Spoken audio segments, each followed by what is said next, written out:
الحمد لله رب العالمين الذي خلق الإنسان علمه البيان وألهمه الحجة والبرهان وفضله بنعمتي العقل واللسان وأشهد أن لا إله إلا الله وحده لا شريك له ولا شيء مثله ولا شيء يعجزه ولا إله غيره أول بلا ابتداء آخر بلا انتهاء لا يفنى ولا يبيد ولا يكون إلا ما يريد وأشهد أن سيدنا وحبيبنا ومعلمنا محمدا عبده ورسوله سيد الأولين والآخرين إمام القائد الغر المحجلين بلغ الرسالة وأدى الأمانة ونصح للأمة فكشف الله تعالى به الغمة حتى تركها على المحجة البيضاء ليلها كنهارها لا يزيغ عنها إلا من طبع الله على قلبه وكان من الغافلين أما بعد فحياكم الله جميعا أيها الفضلاء والفاضلات وأسعد الله أوقاتكم بكل خير وأسأله جل وعلا أن يجمعنا مع سيد الدعاء وإمام النبيين في جنته ودار مقامته إنه ولي ذلك والقادر عليه baganda bange habebitibwa amatenda amajjufu agatali mu bukendeevu bwonna lubeerera gabaga Allah subhanahu wa ta'ala owekitiibwa Allah jalla wa ala tumusaba asookusasira n'emirembe eri nabbi waffe Muhammadin sallallahu alayhi wa sallama wa kullu man saara ala nahjihi ila yawmi sanaqumu amama rabbil izzati wal jalal nabonna bamugoberera okutuuka letugenda okuyimira mu maaso ga Allah subhanahu wa ta'ala yawmun la yanfa'u malun wala banun illa man ata Allah biqalbin salim lunaku olwo tetugenda kwegasana bya bugagga tetugenda okubeera nabyo newakubadde abaana boolina entoko newakubadde oyina abaana bafaanana batya illa man ata Allah okujja kwoyo agenda okutuuka mu maaso ga Allah subhanahu wa ta'ala biqalbin salim omutima gwo gwali mulamu muganda wange mpuliriza ebigambo bw'obiwulira nga bikujjukiza okubeera nti oyitiriza okwetendereza Allah subhanahu wa ta'ala bikujjukiza Allah ng'obiwulira mutima gwo gubiwulira mutima gwo bwe bakujjukiza ati muna kino kikyamu ne gufunamu okutya olw'ebibonerezo bya Allah subhanahu wa ta'ala ebiruma n'obeera nti oleka kyoliko mutima gwo bwe bakujjukiza okwenenyeza Allah subhanahu wa ta'ala nga weenenyeza Allah subhanahu wa ta'ala olw'ebyo ebiba bikusobako ekiro n'emisana ebiyitiridde obungi tusaba ekitiibwa Allah subhanahu wa ta'ala atusonyiwe bye tusobya ekiro n'emisana mukadde konna innahu waliyu dhalika walqadiru alayhi wa huwa at-tawwabu ar-rahim owekitiibwa Allah subhanahu wa ta'ala lubeerera musonyi era musaasizi ekyo nno tokyerabiranga muganda wange ebbanga lyonna tokyerabiranga tekikuvanga ku mwoyo tekikuvanga ku mutima gwo tekikuvanga kw'ebbanga lyonna okujjukira nti Allah musonyi era musaasizi era oyitirize nnyo tawuba ebbanga lyonna oyitirize nnyo istighfar okwenenyeza Allah subhanahu wa ta'ala ebbanga lyonna oba olyawo tukke mu maaso ga Allah subhanahu wa ta'ala ng'olimu abo Allah basonyiwa tokyerabira nti Allah subhanahu wa ta'ala yuhibbu Allah subhanahu wa ta'ala ayagala nnyo at-tawwabin abaddu ba Allah subhanahu wa ta'ala abeenenya kale beera mu abo Allah subhanahu wa ta'ala bayagala abeenenya abamwenenyeza ebbanga lyonna tokoowa kwenenya olw'ensonga amazambi gaffe mangi tusaba Allah atusonyiwe baganda bange bebitiibwa ebyo nga biwedde olunaku bwe ruti tuba twejjukanya ku mulamwa gwaffe bwe tutambudde nagwo era nga kiripu erabika nga ya 12 omulamu ogugamba nti Allahu yu'amiluka kama tu'amilu ibadahu nti owekitiibwa Allah subhanahu wa ta'ala akolagana naawe nga bw'okolagana n'abaddu be okolagana otya n'abaddu ba Allah subhanahu wa ta'ala butya bw'okolaganamu nabo muganda nga mpuliriza ne mwannyinaze okolagana nabo otya abantu bw'owangala nabo nga bw'okolagana nabo bw'atyo Allah subhanahu wa ta'ala bw'akolaganamu naawe kakati oyagala Allah akolagana naawe mu mbeera gy'oyagala oyina embeera gy'oyagala Allah akolaganamu naawe la shakka na'am tikiri mu kubuusabuusa nti ye kubanga buli mwana Adamu alina bw'ayagala Allah akolaganamu nawe Allah akolaganamu naye nabwe kityo bw'obanga okyagala oluganda yitiriza naawe okuba nti okolagana n'abantu mu mbeera gy'oyagala Allah subhanahu wa ta'ala abeere nti akolaganamu naawe obonno obujulizi bwe tuzze tutunuulira ebbanga lyonna era nga tukyabutunuulira paka tunamalako oboolyawo ekitabo kino biidhnillah subhanahu wa ta'ala bwe tunaabanga Allah subhanahu wa ta'ala akyatwazise obulamu nabwe kito olwaleero biidhnillah subhanahu wa ta'ala tutandike ne hadith ya Asma binti Yazid radiyallahu anha agamba nti ani nabi sallallahu alayhi wa sallama hadithi yajija kuwa kitiibwa nabiyuna Muhammadin sallallahu alayhi wa sallama agamba man dhabba omuntu yenna adafa abeererawo muganda we naam abeererawo muganda wo tusoma ganti man dhabba an lahmi akhihi bil ghibatin omuntu abeererawo muganda we mu kiseera wabanga taliiwo naam n'omubeererawo nomu dafa abadde taliiwo bali mu mwogerako no bagamba abantu abali mu mwogerako nti oba temwogera ku fulani olwo kitegeeza nti muganda wo mubeereddewo oba kimwogera ku muganda wammwe si kituufu oba muganda wammwe kino n'omubeererawo mu kaseera waba nti taliiwo ekitegeeza nti omuntu okwogera ku muntu nga taliiwo hadha ma tusamma oba ma yusamma al-ghiba kibaita al-ghiba kibaita okwogera ku muntu ekyo ma tusamma al-ghiba kibaita okwogera ku muntu nga taliiwo era tekikkirizibwa n'omwogerako ekintu ekibi kakati omuntu bw'omwogerako ne wabaawo amudafa oyo gwadafaye empeera nnene Allah subhanahu wa ta'ala yamusaako ng'omubaka Muhammadin sallallahu alaihi wasallam watunyumiza agamba nti kana haqqan kiba kikakase kuwa ekitiibwa Allah subhanahu wa ta'ala ala Allahi ayyu otiqahu minan nar Allah okubeera nti amutaasa omuliro okuyingira omuliro ani oyo omuddu wa Allah subhanahu wa ta'ala abeereddewo muganda we n'odafa n'omubeererawo muganda wo naam ne balema kubeera nti afutyankibwa ayogerwako ebitali bituufu ayogerwako ebikyamu n'omubeererawo teweerabira muganda wange tuli ku mulamu ogamba nti Allah subhanahu wa ta'ala yuamiluka kama tuamilu ibadahu ekyo kyokola ku muganda wo naawe Allah subhanahu wa ta'ala ajja kubeererawo yensonga lwaki hadisi ezze ku mutwe guno nti bw'obeererewo muganda wo Allah ajja kubeererawo ate si kyokka nti kana haqqan ala Allah ay yu'tiqahu minan nar owekitiibwa Allah subhanahu wa ta'ala aba agenda kukujjako okubeera nti ogenda kubeera mu bantu ab'omu muliro Allah akujje mu bantu b'omu muliro nabwe ekyo hadisi eno tukitunuulira ne hadisi ezifaanaganako bwe zityo eziri ku kubeera nti addifaa'u okulwanirira muganda w'omusiraamu wa dhubbu anhu naam kwe kubeera nti muganda wo omulwanirira si ku lwa kika kye la si lwakuba nti muva mu nsi emu la si lwakuba nti omuyinako ky'omwagalako mukama wo nedda wabula kwe kubeera nti tudaafi anhu omubeererawo bil adlin n'obwenkanya bil al adilun okubeera nti omubeererawo bil adili wal ikhlasi mu kumwenkanya nga kyogenderamu kubeera mwenkanya eri muganda wo wal ikhlas n'okubeera nti okikola lillahi subhanahu wa ta'ala wasidqu n'amazima n'olebera ku mazima n'odafa muganda wo n'otamulekerera faman kana ala hadha omuntu abeera mu mbeera efaanaganako bwetyo okudafa kuno okubeerawo muganda we kwaba mubeereddewo naam Allah subhanahu wa ta'ala bisoma ku yatugamba nti Allah aba agenda kubeera nti akutaasa omuliro abenda kuba nti akutaasa omuliro n'okubeera nti otaasibwa busungu bwa Allah subhanahu wa ta'ala obeere nti Allah subhanahu wa ta'ala akusanyusa n'okuyingira ejjana naye ate omuntu abeera nti abeererawo muganda we n'amudafa n'amukugira ng'ekigendererwa kye olw'okuba nti munnange ono muganda munnange ono mugisu munnange ono munyankole munnange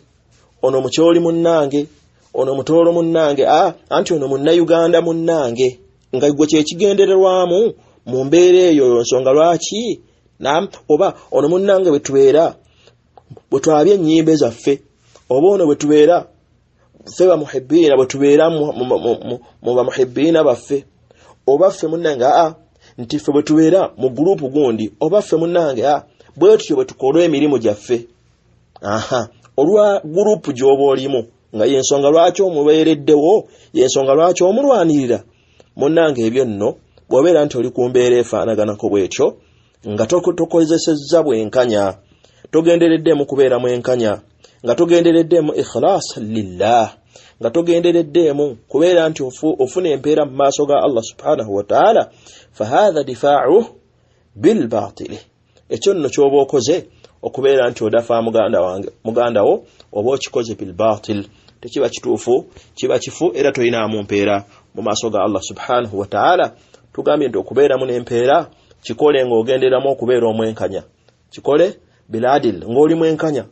ekyokubiri kikole ikhlaasan lillah subhanahu wa ta'ala osobola okubeera nti ofuna empeera ezo mu maaso ga Allah subhanahu wa ta'ala naye muganda gabo nakikola okikoze olw'okuba nti munnange okikoze hizbin olwa gurupu emu gy'olimu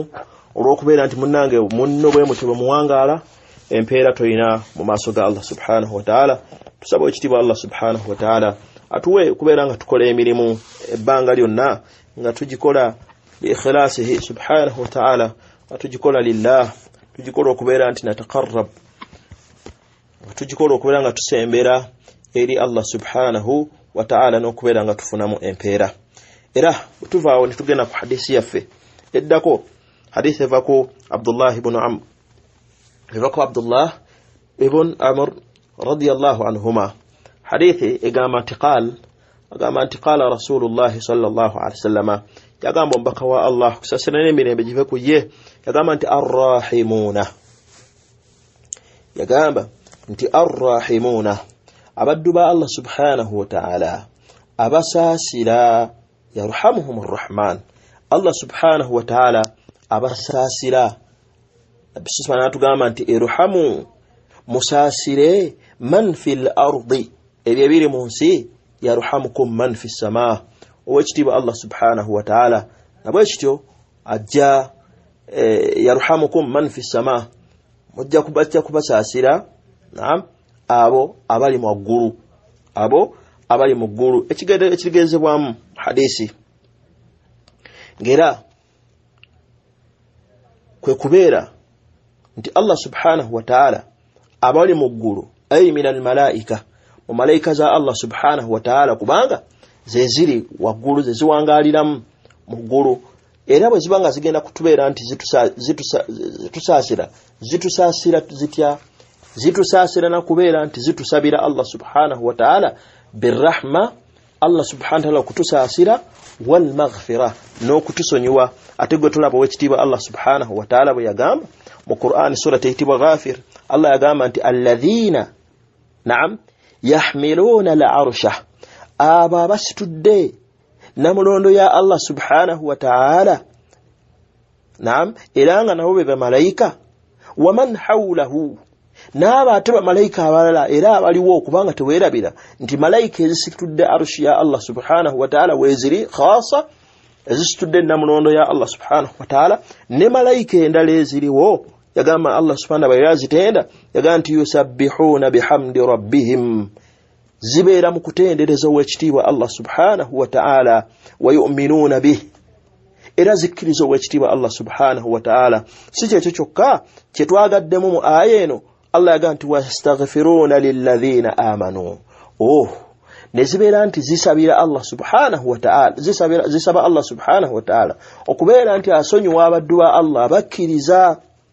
kati nno muganda wange mpuliriza bw'oba oli mu baddu ba Allah bakkiriza munnange olina omukisa ogwo kubeera nti malayika za Allah subhanahu wa ta'ala jukira nti la yahsuna Allah ma amarahum wa yaf'aluna ma yu'marun tezijemera Allah subhanahu wa ta'ala era zikola Allah subhanahu wa ta'ala limu kyabaziragidde ekyo nno kitegeeza kitiibwa mu maaso ga Allah na bwe kityo mbaana Adamu omuddu yenna atajemera Allah subhanahu wa ta'ala ayitiriza okukola ebyo Allah subhanahu wa ta'ala byalagira n'abeera nti takola mazambi Allah subhanahu wa ta'ala gamugaana tajimujemera Allah subhanahu wa ta'ala oyo yasinga okubeera okumpi ne Allah subhanahu wa ta'ala kati malaika ze zisinga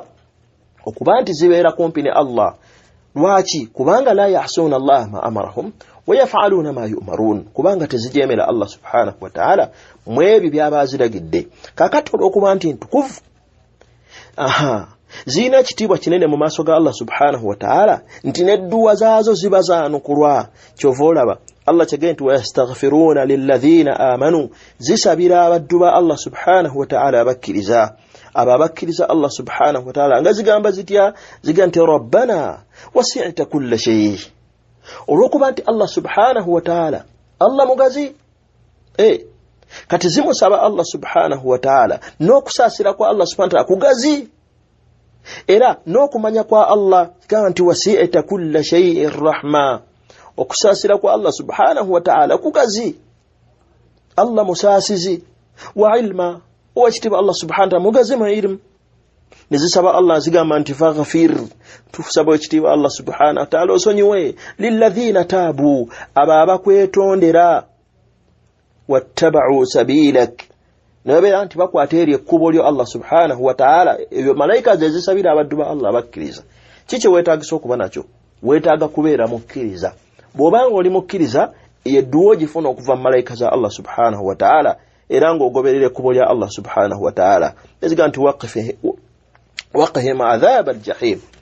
obeere nti abataasa abaddu ba Allah subhanahu wa ta'ala okuyingira omuliro jahannama kitegeeza ki nti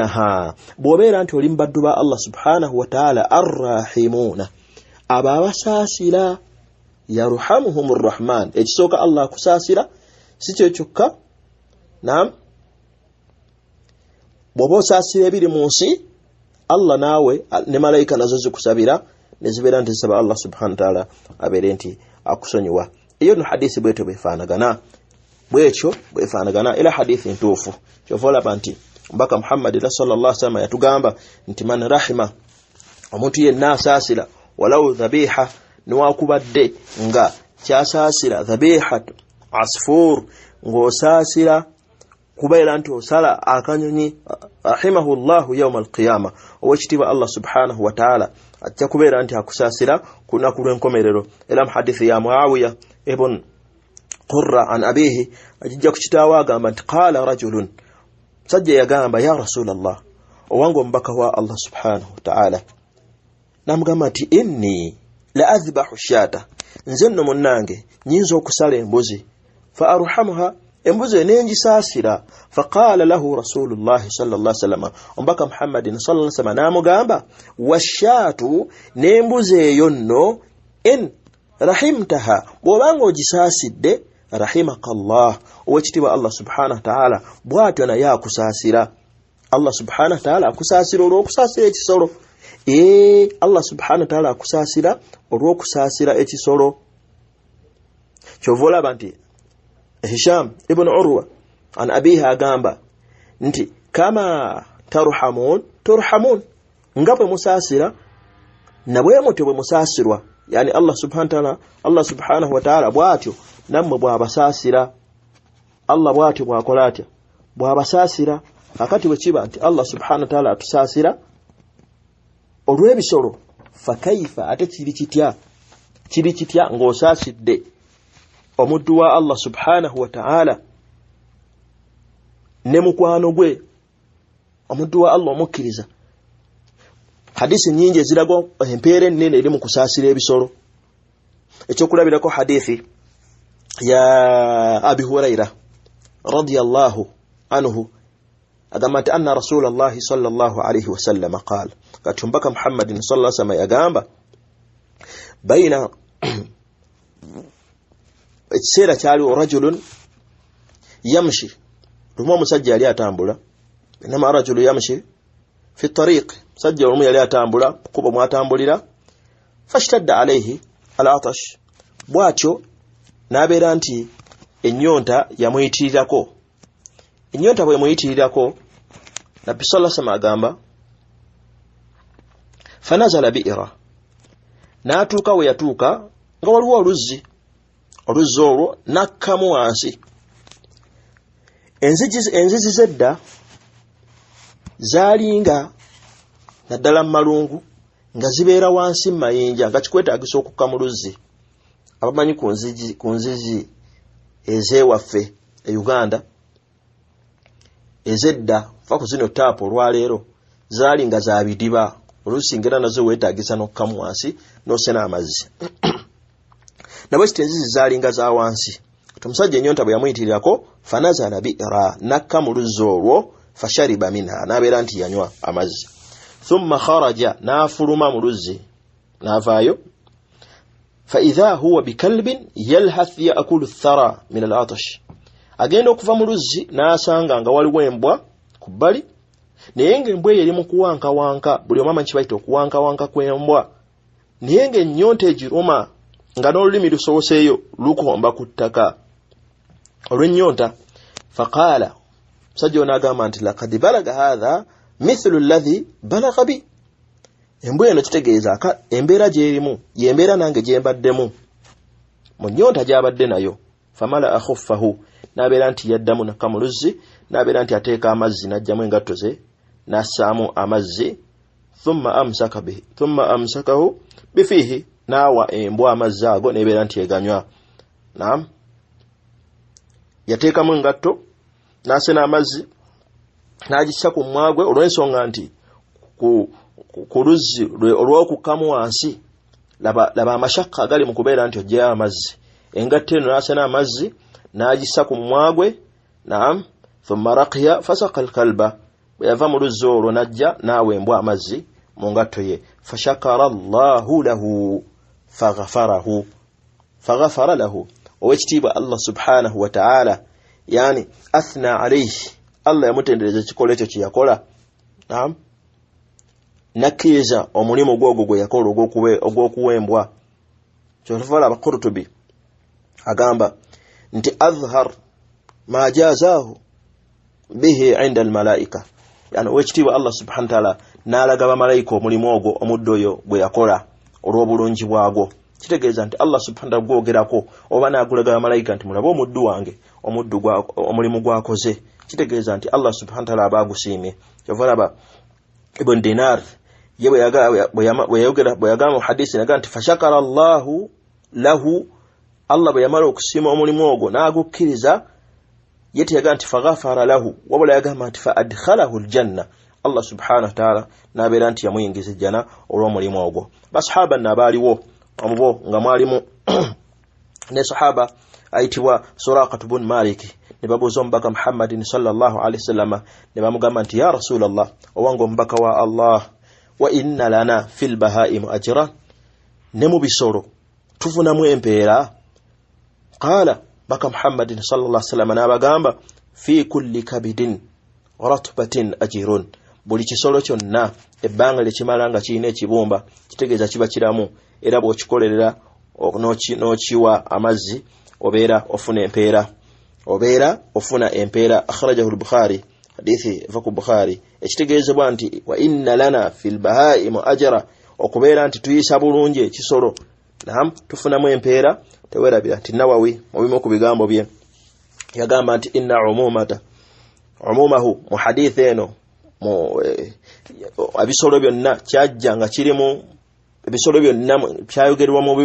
mu mbeera ya byonna, naye tekiwerabira nti makhsus bil haywani al muhtaram, yaga nti ate kiri khaso ku bisolo ebyo ebitayina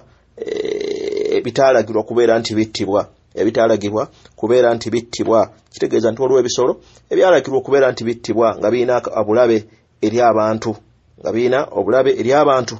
ebyo ebisolo yagamba nti tebiriimo Imam Nawawi, wabula ebitaalagirwa okubeera nti bittibwa fayahsilu thawab, omuntu afuna empeera bisaqihi okubeera nti abinywesa, era kyekimu n'okubeera nti abiriisa. Wa ghayri dhalika min ihsani ilayhi, n'okuna ebintu ebirala omuli okubeera nti okisiisa bulungi ekisolo ekyo, kitegeeza nti omuntu afunamu empeera. Era mu hadithi ya Abi Hurairah radhiyallahu anhu قال أقامت قال رسول الله صلى الله عليه وسلم أقامت بك محمد صلى الله عليه وسلم يقام nti omukyala yabeera nti omukyala momisa Allah subhanahu wa ta'ala yamusonyiwa lwaki olw'ensonga nti marrat bikalbin yaita kumbwa ala ra'sin rakiyin yalhath qala kada yaqtuluhu al'atash asange mbwanga mbutufu wanka enyonte ekiruma naye agamba nti kada yaqtuluhu al'atash yabuyebulako katono nnyo okubeera nti embwe yefe nyonta tunuyo omukyala momisa mukyala amanyiddwa nti mukyala malaya mukyala amanyiddwa olw'obwenzi obuyitiridde yani malaya awedde emirimu naye n'ayita ku mbwa n'abeera nti embwe yali enyonta ejjula katono okubeera nti egitta fanazat khuffaha najjamu engatto ze n'abeera nti ateekamu amazzi n'awa embwe eyo faghafara laha owekitiibwa Allah subhanahu wa ta'ala n'amusonyiwa bidhalika olw'ekikolwa ekyo kyaba akoze butuufu tunuulira bwe kiba nti Allah subhanahu wa ta'ala okusaasira kwe feeman rahima bahima eriyo omuntu asaasidde ekisolo ta'ammal yara'aka Allah laba butuufu omuntu asaasidde ekisolo embwa gyasaasidde tunuulira embwa fakaifa birahmatillah olwate Allah subhanahu wa ta'ala anasaasira atyo omuddu wa Allah subhanahu wa ta'ala fi man rahima ibadahu wa awliyaahu olw'omuntu ekitonde kya Allah subhanahu wa ta'ala omuddu wa Allah subhanahu wa ta'ala ne mukwano gwa Allah subhanahu wa ta'ala n'obeera nti omuyamba bwe kiba nti okuyamba ekisolo empeera tegambika obunene kati ate olwo bw'ona ayamba omuddu wa Allah subhanahu wa ta'ala n'oyamba n'oyo mukwano gwa Allah subhanahu wa ta'ala olwo kinaaba kitya ate era ne bwaba nti omuddu wa Allah n'obeera nti omuwadde kikkirizibwa tuna mu mbeera eno jawaazu sadaqatu tatawwu'i mu mbeera ya tatawwu'in mbeera ya kyeyagalire okubeera nti obeera osaddaakira omuntu atali musiraamu naye ddi idha lam yujad hunaka muslim singa tusanganga mu kifo ekyo tewali wa musiraamu yenna kubanga tewerabira nti nuqaddim bw'aba nga waliwo omusiraamu yenna ahaqqu yasinga okubeera owomugaso gw'olina okubeera nti okulembeza nabwe kityo era ne bwe kiba kisolo singa tusanga ekisolo nga waliwo ekisolo embwa eyagala amazzi wal adami nga waliwo n'omwana Adamu naye ayagala amazzi bonna nga bali ku mbeera y'emu ey'okwagala amazzi ago bonna benkanankana embwa ennyonta nnyo n'omuntu nga muyonta nnyo era okulembeza muntu nga tonnaba kubeera nti ofa ku kisolo ekyo tegeeza nti tusooka kukulembeza muntu nga tonnaba kufa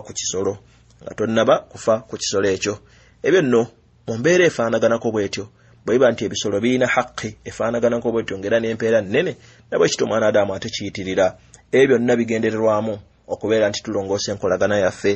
ne baganda baffe ne abaddu ba Allah subhanahu wa ta'ala mu mbeera zonna oyitirize okubeera nti obayamba osobole naawe okubeera nti ofuna okusaasirwa kwa Allah subhanahu wa ta'ala nabwe kityo baganda bange abaagalwa b'ebitiibwa tuyitirize nnyo okubeera nga tuyamba abaddu ba Allah subhanahu wa ta'ala n'okubayisa obulungi tusobole okutuuka mu maaso ga Allah subhanahu wa ta'ala naffe Allah tuyise bulungi sawa'u mu dunya n'oluvannyuma lw'okumusinkana Allah subhanahu wa ta'ala nsaba Allah subhanahu wa ta'ala abeere nti atuwaamu obulungi mu budde bwe tuwaayo ne MBZ zaffe ziweeyo lillah ziweeyo tokoowa muganda wange mpuliriza tokoowa kuwaayo MBzo tokoowa kugabanako ne muganda wo naye abeere nti aganyulwamu tomanya nti oba oli awo ate ayinza n'okufunamu okusinga ggwe so nga ate empeera zo ozifuna mu bujjuvu n'ofuna n'ezizo ate nga naye tebamukendeezezzaako so gabanako ne munno tolina kyofiirwa okushalinga tolina kyovaako muganda wange mpuliriza kubanga buli wonaayongerayo omusomo ogwo buli wonaayongerayo ekintu kyonna si guno gwokka n'emisomo emirala n'ogyongerayo n'ogisindika mu gurupu oba oluusi naawe n'okola gurupu y'abantu 3 bantu 4 bantu 10 bantu 4 bantu 2